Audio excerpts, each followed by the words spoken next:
Hello everyone. Welcome to our Automate Desktop Training tutorial. My name is Vishal Ramlani, and in our session today, we will continue to learn the files actions provided by Power Automate Desktop. So the files actions that will be covered in our session today are: first is convert file to binary data, and second, convert binary data to file. Let's start with our first section, which is convert file to binary data. So basically, this section helps us to convert a file to the binary format. It has just one property, which is file path. Herein, we have to select the file we want to read the data from. Let's see how we can make use of this action in Power Automate Desktop. Under Actions pane, search for convert file to binary data. Drag and drop this action. Under file path parameter, let's select the file we want to read.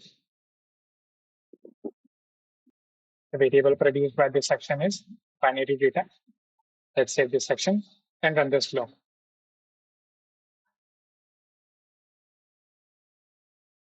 The flow execution is complete.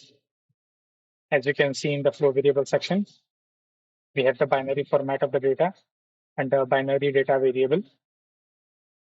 Now let's convert this binary data to file again using convert binary data to file action. So basically that it converts the binary data to a file. It has three properties.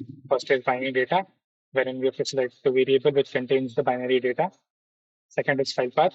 Here we have to select the file we want to write the converted text to. And third is if file exists. Here you have to specify what we need to do with the file if the same name already exists in the destination folder. Let's see how we can make use of this action in Power Automate Desktop. So let's drag and drop convert binary data to file action. The binary data variable is already selected in the file path. Let's select the file. Let's give this file a new name. And third property is if file exists, which gives us two options, do nothing and overwrite. Let's select overwrite for now. Click on save. Let's run this flow. The flow execution is complete. Let's check our converted file. As you can see, we have our data in sheet 1 as well as sheet 2. I hope you were able to understand both these actions. So this marks the end of our module. Thank you so much for watching this video. I would request you all to subscribe my channel for more videos.